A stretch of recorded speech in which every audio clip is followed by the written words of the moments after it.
Vandaag hebben we de eer om de president van Suriname te mogen verwelkomen in Aruba. President Santokhi, dank voor uw bezoek.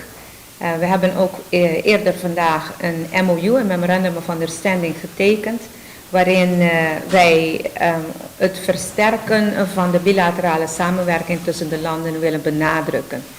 Tussen Aruba en Suriname bestaan historische banden, bestaan familiebanden. We hebben een belangrijke Surinaamse gemeenschap hier in Aruba. En wij willen graag meer samenwerken met Suriname, met name om de toekomstige mogelijkheden samen te kunnen benutten.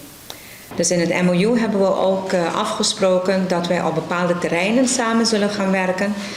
Op de economie en handel, maatschappelijk verantwoord ondernemen en schone productie, logistieke ketens en transport, landbouw, milieu, toerisme, onderwijs, cultuur, gezondheidszorg, douanesamenwerking en veiligheid, migratie, energie en veiligheid.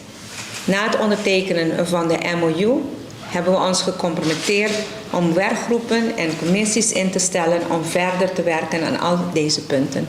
Ik wil graag het woord overdragen aan president Santokhi. Dank u wel, minister-president. Laat mij benadrukken dat wij vanaf onze aankomst, ik als president met mevrouw Firsley, Surinaamse delegatie, tot nog toe hartelijk verwelkomd zijn door de minister-president. En we danken haar met haar staf voor de goede voorbereiding, de organisatie. En dit alles heeft geleid tot het Memorandum of Understanding die wij vandaag ook getekend hebben als twee landen. Ik heb vandaag ook een hele goede bijeenkomst gehad met de gouverneur en met ook de voorzitter van de Staten. Ik heb ook de Staten toegesproken. En net heb ik ook een meeting gehad met de ministerraad onder leiding van de minister-president. Uit al deze besprekingen kan ik maar één conclusie trekken. Dat er inderdaad behoefte is aan beide kanten voor verruimen van de samenwerking, voor verdieping van de samenwerking. Maar ook gebruik te maken van de historische banden die we hebben. Gebruik te maken van ook de diaspora die we hebben.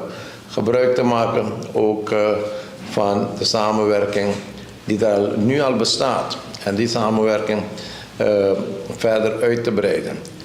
En dat is de bedoeling van deze bijeenkomst en mijn aanwezigheid hier zo.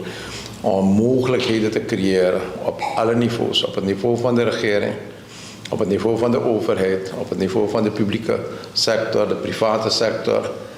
Maar ook contact tussen twee volkeren. Dat er meer contact ontstaat, meer opportunities ontstaan. En dat kan zijn op het gebied van samenwerken tussen twee overheden.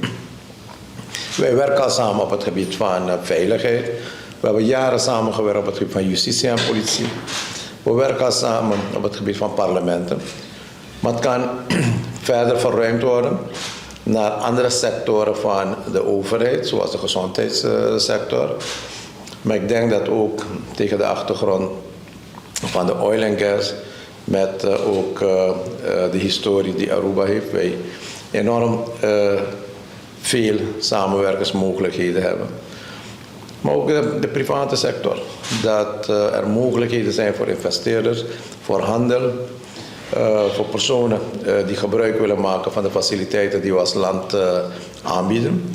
Namelijk om te komen investeren. Wij bieden faciliteiten, we bieden gronden ook voor mensen die in de agribusiness willen.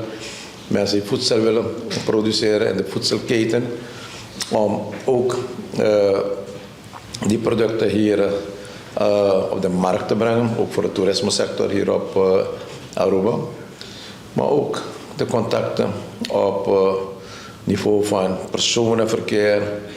Er zijn zoveel mogelijkheden op het gebied van ecotourisme. Jullie hebben een heel sterk instituut al ontwikkeld met betrekking tot toerisme. En dat instituut zou ook uitbreiding van toerismepakketten kunnen aanbieden in nauwe samenwerking met andere toeristische bedrijven die in Suriname opereren. Ecotourisme hebben we, in het verre binnenland hebben we. We hebben onze diversiteit, we hebben onze culinair, we hebben onze ook cultuur. Maar los daarvan zijn er ook mogelijkheden in die health toerisme met ons bos, met heel wat medicinale planten. En ik denk dat die producten zijn die de toeristen ook zoeken.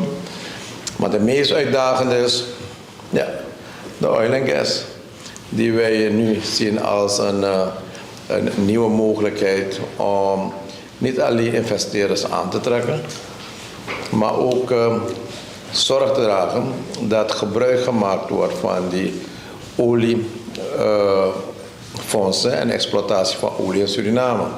Aruba heb ik gemerkt dat het ook diensten aanbiedt voor faciliteiten die in die offshore aan olieboringen doen, de platformen. Nou, gaat u maar nog over platformen in Suriname gaan opereren. Hier kan er gebruik gemaakt worden om ook diensten aan te bieden aan deze platformen. Die oil en gas gaat gepaard met zoveel financial services, fiscal services, maar ook zaken die te maken hebben met contracten. Jullie hebben al hier op Aruba voldoende mechanismen en instituten die services kunnen aanbieden. We kunnen ze ook uitbreiden naar Suriname. Kortom, ik denk dat het bijzonder belangrijk is namelijk dat deze twee landen namelijk die historische banden hebben. En ook op basis van de historische banden nog steeds goede contacten hebben. Dat we die zaken moeten aangrijpen om gezamenlijk een prachtige toekomst te gaan ontwikkelen voor onze landen en voor onze volkeren. Dank u wel. Dank u wel. Ik wil u, president Santokhi, minister Ramdin, de hele delegatie van harte bedanken voor het bezoek. En ook natuurlijk aan iedereen die heeft meegewerkt om dit bezoek mogelijk te maken.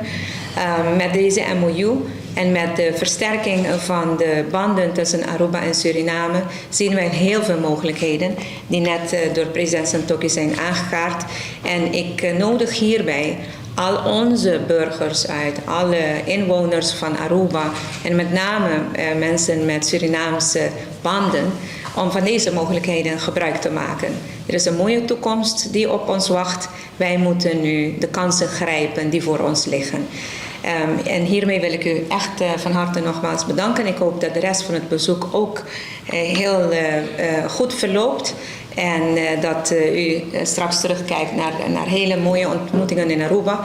Maar met name dat we terugkijken op de belangrijke opportunities, zoals u zegt, die wij hier in Aruba samen, waarover we hebben besloten om samen aan te grijpen in het bestwil van onze volkeren. En ik neem zeker de happiness van de One Happy Island mee naar Suriname.